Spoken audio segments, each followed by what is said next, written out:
Greetings and bienvenue, midnight crew. Thank you for returning to this broadcast. And welcome to new viewers joining us for the first time. If you like a video, then feel free to subscribe. Psych Ward or Asylum experiences. I have been in a psych ward twice, but nothing thrilling to report other than a lot of blood, punching, and cursing between the patients. I was usually very quiet, as I was very depressed. I would like to hear about your experiences, X. Being a female, no one ever messed with me. The first time around, I was not in any way compliant and didn't eat or drink anything the whole time I was there. Nothing happened in that one, except for the occasional mindless, droning screams. I was in for severe depression, attempted self-end, self-harm, and an eating disorder. The second one, however, was different. Again, I was the quiet one that no one messed with. I was in for self-end thoughts, cutting, and bipolar disorder.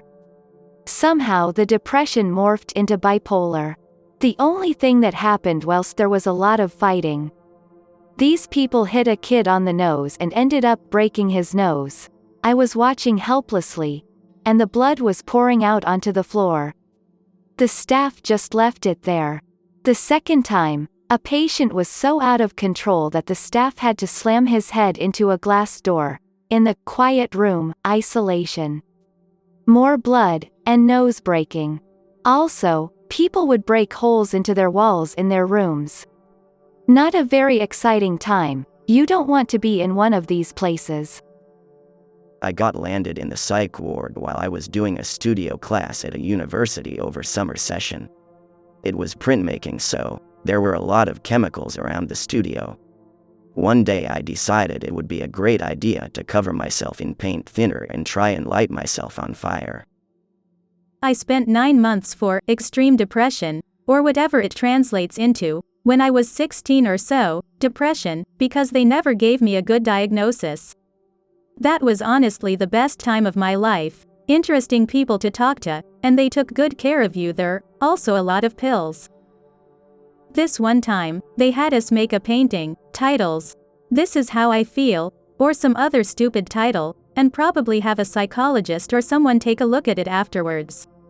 Anyways, after thinking for a while, I painted the whole canvas black, allowed it to dry for a while, and then, in bold dark red letters, I wrote, "Not alone."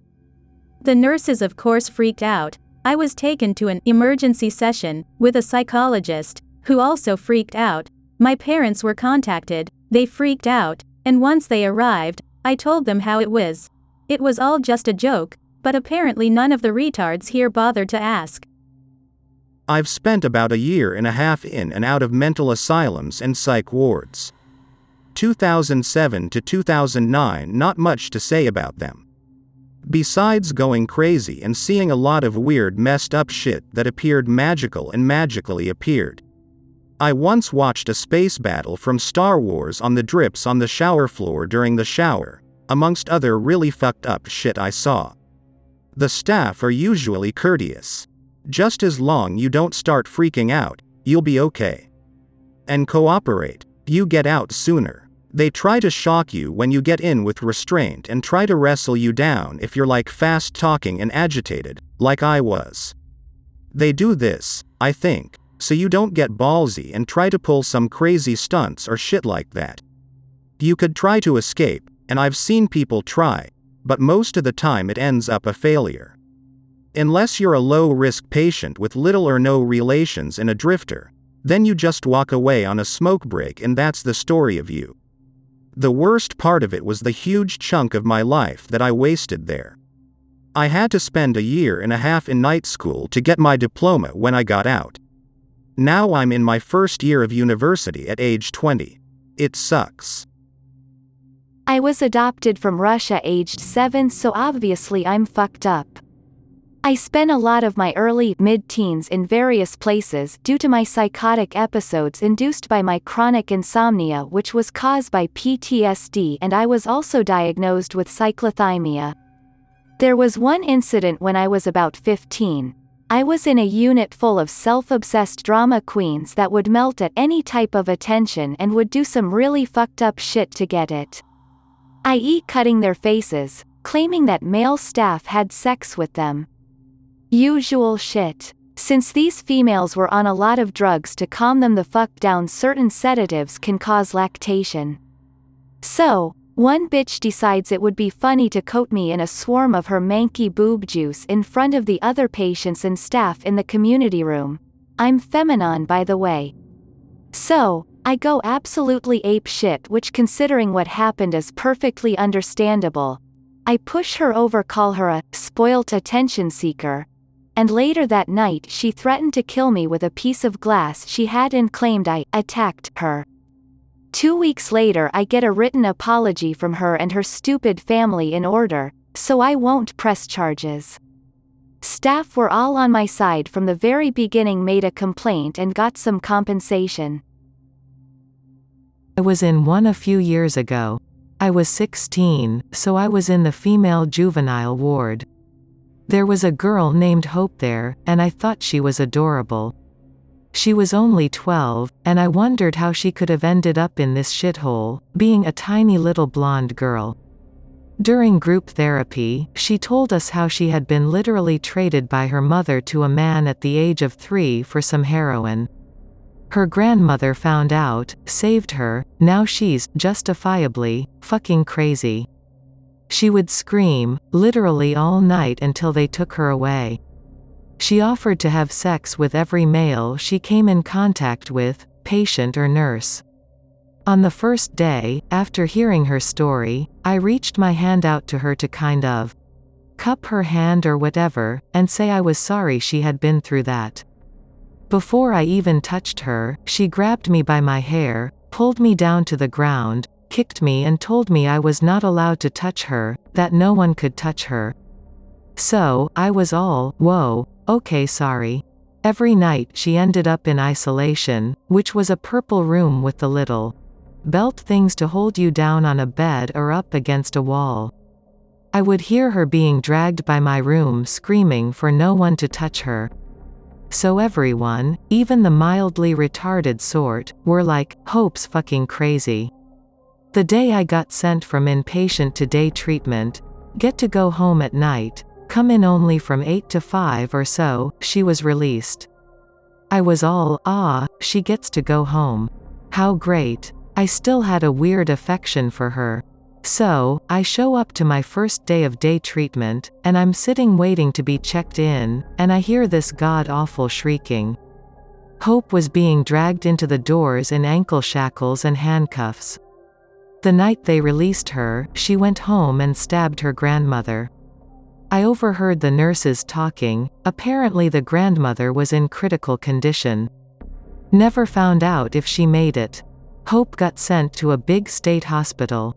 Wasn't really creepy, just sad. Most interesting story I have from there. I'm a volunteer for the police department of my city, which I will not name. I work for a private detective agency as an evidence tech, meaning I get to collect pubes and used condoms most of the time, but for the police I collect evidence at crime scenes, since the police have a small budget and can outsource this kind of stuff to civilians for free. I'm more qualified than most techs, so I usually get to pick what crime scenes I want to work. I'm also good friends with a few homicide detectives and a lot of gang unit detectives. One time I had to collect evidence from a murder at a mental institution. It's a pretty famous one too. What happened was a patient who was some sort of crazy, don't know much about mental illness, went bonkers and killed a nurse with his bare hands. Now, the killer was a big dude, maybe 6 feet 1 inch and around 300 pounds. The nurse was a little Vietnamese woman who couldn't have weighed more than 100 pounds, and she was, if I remember correctly, under 5 feet tall. Anyway, my detective friend, Jerry, picks me up and we go to the crime scene together. When we get there, the uniformed officers are standing around and there are nurses talking to officers and they are crying their eyes out. We walk into the building. This particular hospital used to be a jail 100 years ago or something. so there were 3 identical 3-story red brick buildings. The guard towers were all taken down except one. They had pictures of it in the administration building, which was converted into the security center. It looked like any loss prevention room at any given Walmart or what have you, except there was a break room upstairs that had a really nice espresso machine. Anyway, we find out that it happened in Building C, which is farthest south, or on the left. As we are walking over a uniformed officer walking the other direction. He was pale, so Jerry made some sort of sick joke about getting spaghetti or something after this was over. We walk inside. There is a desk in front, and 2 hallways with tan brick walls and white tile floors. The hallway to the left had a red line on the ground. The hallway to the right had a bluish-green line on the ground. Standing at the admin desk are the photographer and Jerry's partner, Florencio. We walk to the left hallway. When you enter one of the halls, immediately to your left is a stairwell that goes all the way up, then after that are the cells. They are 8x11 and 9 feet high with standard metal jail doors with the slot for food trays. The cells bear concrete floors and walls with a small barred window 5 feet 6 inches off the ground. The surrounding cells had been emptied, but further down the hall and upstairs there were still patients in their cells. The people in this part of the building were predominantly catatonic males, but through the stairwell you could hear men screaming upstairs, and some laughing every once in a while. That was really creepy. But we get to the cell. The door is closed. We are standing back as the photographer is doing his thing. He takes a few photos of the cell door from various angles. The window on the cell door had a sheet of metal welded over it, and the window on the wall was blocked from the inside with something. Jerry opens the door and you standing 3 feet away. I can already smell the blood. He opens the door, looks in and says, "Holy fuck." Then backs away. Florencio goes over to the door and says, "Dios," or some Mexican shit, makes the sign of the cross and whispers in his fingers, "Whatever." He always did that when he saw a dead body. He opens the door all the way and I look in. All I can see is red. So, I get closer and I can make out 2 bodies, one large, one small. The ground was covered in blood and hair. The bed was overturned and propped blocking the window. There was blood spatter, both cast off and impact everywhere. Both bodies were naked. There was a pile of blood-drenched clothes in the corner. The large body was obviously a male. Even though his penis had been removed, he still had his scrotum, and it was full of his testes. His hands were pretty mangled, deep cuts all over, all the way up to his elbow. Most of his fingernails had been ripped off. You could see some stuck to the walls. One was stuck in the smaller body, and a few were on various spots on the ground. He had large chunks of hair and scalp missing. The smaller body was first thought to be of a young male with his penis removed, but after closer inspection we found out it was a female with an extremely mutilated vagina. Her hair was forcefully pulled out and thrown around the room. Her eyes were gone. She was missing some fingers and her left leg. I am pretty used to seeing gore in person, so most of this didn't creep me out, but what creeped me right the fuck out was a Bible on the table that is welded to the wall. The Bible was almost completely clean, except a few pages had bloody fingerprints on them, and one page had a cross drawn in blood on it. Creepy as fuck, man. But what happened is the big guy went crazy. He beat up the nurse. She was unconscious while he was mutilating the shit out of her. He bit off her fingers and ate them, broke a lunch tray and used it to mutilate her. Then he cut off his penis, stuck at the nurse's throat, cut his throat and bled out. The nurse's eyes were nowhere to be found, but the autopsy showed that he pushed her eyes so far into her head they were lodged in her brain. Not very paranormal, but easily the most disturbing crime scene I've ever seen. I've got more crime scene stories if you want me to type them up. I won't go as deep into detail though, this took a long time to write. Sorry if you were expecting some scary creepypasta twist ending or something. I was only there 2 weeks. But still, there managed to be some pretty fucked up shit. I kept a journal. One guy was in there for drugs and all and left after 3 days. He came back a few hours later, tied to a bed. As I passed him, he yelled, "Everyone hates it here. Even her. You make it worse. I hate you all." He looks to me, says, "I will get you, full name. I know where you live, full address." At the hospital, full names weren't used, and contact info was guarded because of all the dangerous patients. Silent Asian girl is silent for about 4 days. Her first word is a quiet stop when someone talks about sex and drugs.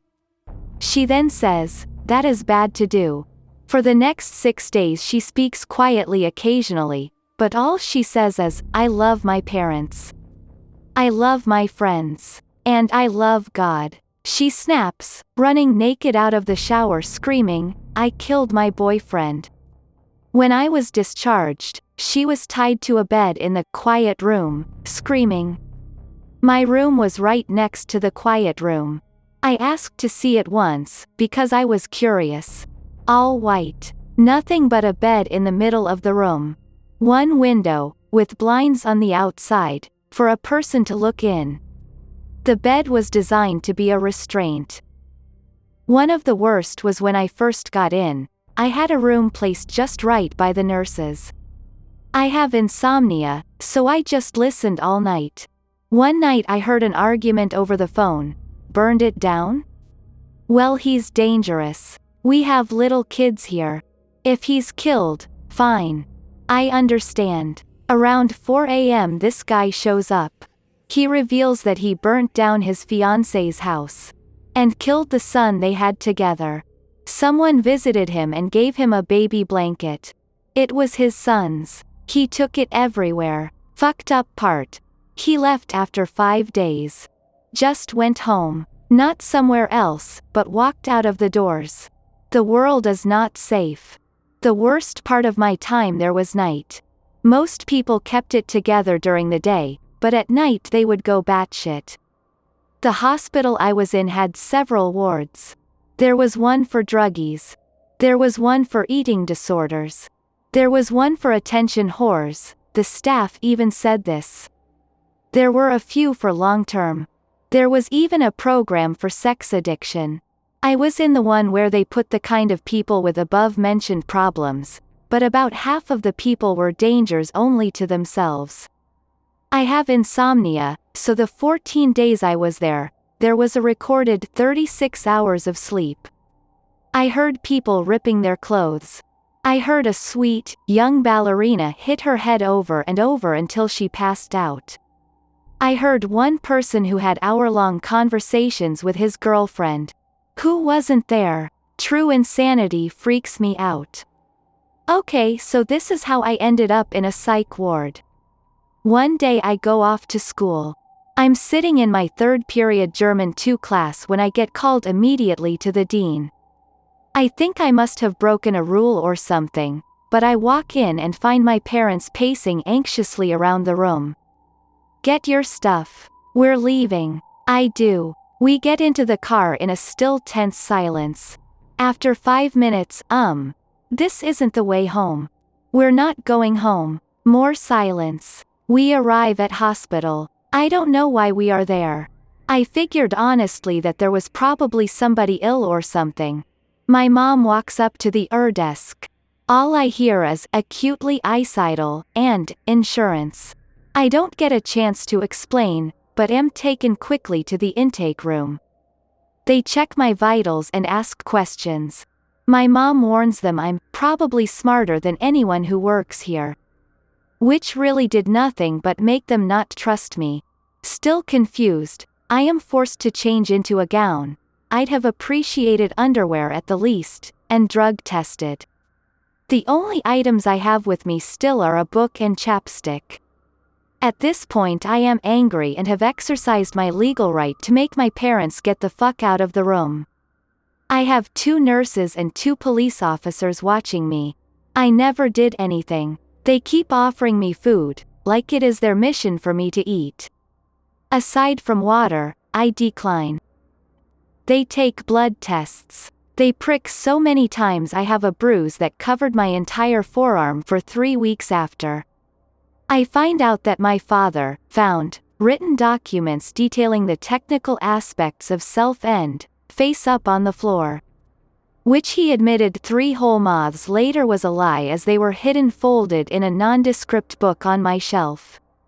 The entire time I was in the hospital, all my doctors thought I had planned for going there and that I wanted to be there. He lied to my mom too. A social worker comes in and makes me look at the documents. I don't really tell him much, as I don't trust him. However, after he says that all of our conversations are private, I do say I think my parents are angry. He tells them this and reports back that they say they aren't. Which means of course that he broke privacy and that mental health professionals can and will lie. I am on self-end watch in the for 8 hours before I go in an ambulance to another hospital. As I get off, the nice man who took me there says, "My only advice is cooperate." I am given more blood tests, given forms that I read and refused to sign, and have my clothing returned to me. It's after dinner when I arrive, so a man that my mom dubbed Food Baby Man, due to his pregnant shape, brings me a tray of food that I don't eat. I learn the next morning that there is no caffeine and that the windows don't open and that I won't be allowed outside until I'm discharged. I spend my first few days desperately trying to contact 2 people who I knew and communicated with, who had thought I was dead, and giving my parents the silent treatment. I spent a lot of time building things with whatever I could find, and I read many books. There was no TV or internet. They never figured out what was wrong exactly, but did, after 5 days, give me random meds. My psychiatrist says that the experience was particularly traumatic for me and that I could not have anticipated it. I agree. Once I was there, watched by no less than 4 people at a time, I knew that there wasn't a lie to fix it. That had never happened before. The first patient I met was Sam. Her room's door was directly across from mine. Around 8:30 there was group and Food Baby Man called me out of my room to go. I did not want to, but did not feel like arguing. I'm standing in my doorway as this slender, graceful girl who, even in a gown, she was not permitted clothing, was clearly a dancer, says, "Come, it's not so bad." We enter the day room, and I sit in what is possibly the most uncomfortable chair ever designed. Sam sits beside me. They review the rules, as is done thrice a day. Each patient then goes around and talks about what they did that day and what was good and bad and how they feel. I don't belong here, I am not crazy. Each patient runs off after for snacks, but I don't really care, so I go to my room. I look at the composition book they gave me, and glance at all the numbers they let me take off my phone. I look at the times phones are used. I have 5 minutes. I don't yet want to call my friends at school. I don't call my parents. But there are 2 Ashers who I wanted to call, so they would not worry. The phone was in state only. Go to room. Stay awake all night. Next morning. Tired. Caffeine withdrawal. I try to call the 2 numbers again, but to no avail. One number is in the UK. It's a lost cause until I get a calling card, and I know that. The one in another state, I convince the nurse, is very important. I lie about how I know this person, but after a day I do reach him and can talk for a few minutes. That day I learn each person's name, and what made them go batshit.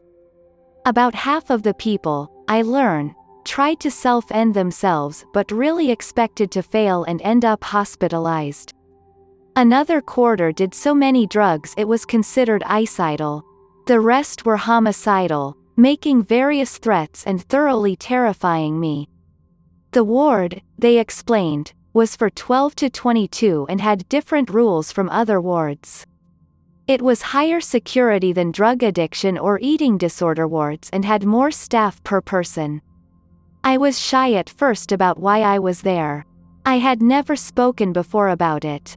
I remember a lot of people had been in and out of various facilities for a while, and this disturbed me. I don't belong here, and I am never coming back. They gave me a lot of worksheets about feelings and stuff. One of the therapists there every day, she was named Erica, but I called her soul nurse because she thought I was having an existential crisis. She showed me websites about New Age soul life energy theories and thought I was the most cynical person ever. She asked me to do a lot of weird writings for her. A manifesto, an explanation of nihilism, several other philosophical explorations, and quite a few random things. She asked if she could photocopy the writings. I agreed to sign the papers letting her do this, because legally she couldn't do much with them anyway. My doctor looked a bit like Pee Wee Herman, but he was generally permissive and fairly smart. The only diagnosis I got from him was dysthymia, because a diagnosis was necessary to remain in the hospital with insurance footing the bill. He admitted that he wasn't really sure what to do with me, and I spent the first several days waiting for action to be taken. The patients, I remember, were very interesting for the most part. There was Grace. She had short brown hair and a dramatic, expressive face. She entertained everyone by drawing transvestites, which everyone would make up stories for. The staff frowned upon this. She was very artistic and had that sort of self-expression that only comes with complete disregard for if your behavior is socially acceptable or not. She was discharged while I was there, but came back a few hours later after trying to stab herself with a knife. There was a quiet Asian girl, Jen. First, she said nothing, but eventually said, "Stop," when someone was talking about drugs and sex. "You shouldn't do that. It's bad." Her voice was so quiet. After that, she would only say one thing: "I love my parents. I love my friends. And I love God." Until one day she ran out of the bathroom, screaming, "I killed my boyfriend." She was restrained after that. I heard her screams all day until I was discharged. I remember a girl, Arisa, who seemed out of another era. She had a flashback and took 112 times the recommended dose of cough and cold syrup before collapsing on the street. The first time I saw her was when I was on the phone, and I said the word, residential. She just turned, gave me the most serious look and said, "You don't want to go to residential." Eventually she and I were moved to the only double room on the ward.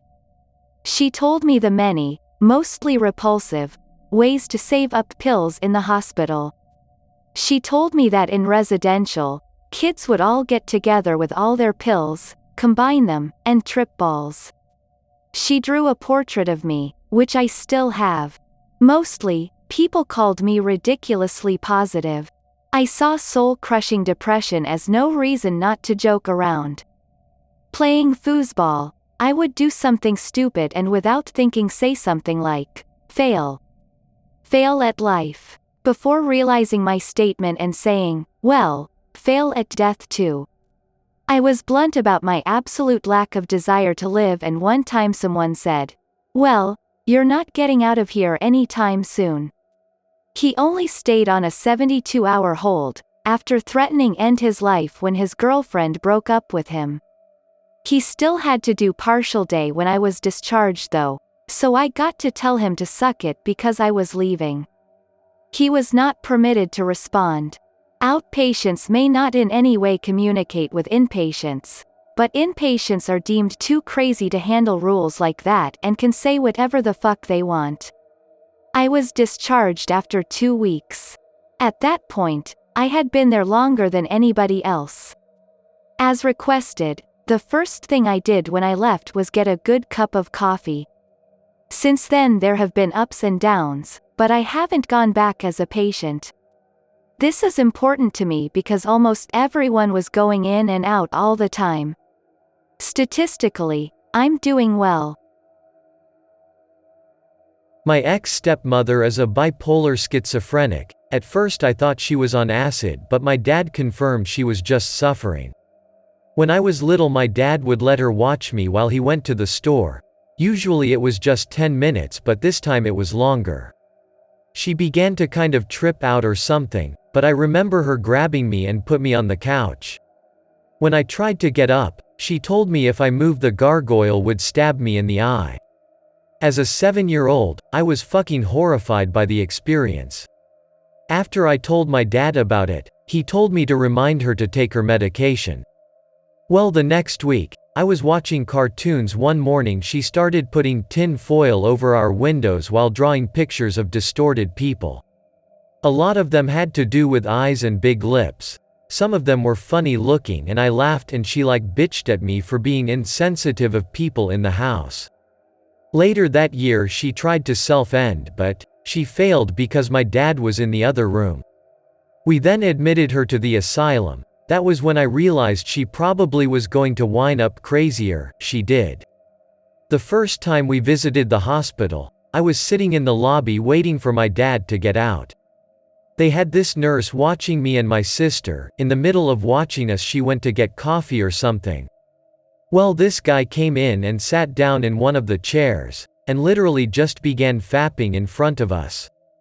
The nurse returned and called security, my dad coming in when the guy was being restrained. We left and my sister didn't want to come back because the guy. I didn't blame her, but being the older sibling I felt I had to go. The second time nothing happened aside from my stepmom shaking most the time. She kept looking around like people were watching her. Third time was a lot weirder. She was telling my dad that they were medicating her through food. We didn't really believe her. After all, they would have told us about their methods being extreme. After we left the hospital, we got a call from my stepmother's nurse saying that kids were not allowed to see her anymore. That was fine for me since I didn't want to go, but my dad was kind of pissed off about it since Easter was coming up. My dad had us paint eggs for her and stuff when he went to give them to her as a present. They didn't let him take the eggs in for her to even look at. Then they proceeded to tell him that she wouldn't be safe around children because her illness progressed that far. My dad finally had enough of it and pulled her out, telling the hospital they were fucked up people. After she got away from the hospital, we found her a better physicist and she was put on better medication. She was perfectly normal after that. You'd never guess that she was the least bit crazy. She wound up divorcing my dad 6 years later, but they still talk as far as I know. I've got a few stories to share. Got sent to mental hospital when I was 15 for depression. Some people were somewhat normal, but definitely there were a few crazies there. First morning that I'm there, this kid starts smearing a banana in this kid's face. Kid freaks out, starts crying and smashing his head against the wall. One kid who got sent there for throwing a grenade on his street and destroying some cars flipped the fuck out one day, saying he was gonna kill everyone in the hospital. Started throwing chairs around and smashed a couple tables. Funny as shit to watch. Police ended up coming and he went someplace else. One day this crazy bitch, screaming at the top of her lungs, demanded that they let her go home. After about 15 minutes of screaming, crying, raging, she tries to storm out of the place, but first for some reason she threw a phone at me. I'd never even really talked to her, and tried kicking me in the nuts. Another kid there tried these fucking elaborate escape attempts basically every day. Any chance he could get, he run for it. He ran away one time in the middle of winter with no shoes and there was snow like a foot deep. Another time he tried running away and got tackled by a staff member and got put in a straitjacket. It sucked being there 'cause I felt like I didn't belong around all these crazy people. But at least I was entertained. They brought me to the facility in 4-point restraints, both feet and both arms cuffed to the hospital stretcher. Thankfully they have left off the neck restraint and I can turn my head. It's dark out. I can't remember where I am being transferred from. A hospital? I don't know. The silver of the stretcher's chrome glints wildly.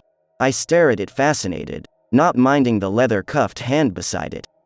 Oh, that's mine. They put me in a dark room, still in 4 points. There is a skylight and the moon must be out. The light surrounds my bed like in some goddamn movie spotlight. I believe that it's Santa Claus that has captured me. I believe that it is his birthday and he wants me to sing. I am pissed that I am in restraints, but start to sing happy birthday anyways. Strangely, I use the Marilyn Monroe version as a template. I turn my head to the right and there he is. He's not in his suit, but has an undershirt on and normal pants. He looks at me sadly as I look at him, singing defiantly. He has a white beard, but not a huge long one, and a pair of unrimmed or small wire-rimmed glasses. Older but not ancient. I turn my head away. When I turn back he is gone. Thus ends one story of one moment of quite a long journey. When I was 11, a pedo attacked me, beat me up and tried to drown me in the sea. I lived but did not talk for a fucking long time. I still don't like talking to people. Nobody is ever allowed to touch me. Ever. I totally freak out. When he did those things I kind of felt like I was leaving my body and the things that were happening weren't real. My mind was trying to block the trauma. Oh, they treated me. For the longest of times. Quiet whispers around my bed. Doe-eyed nurses feeling sorry for the child I was back then.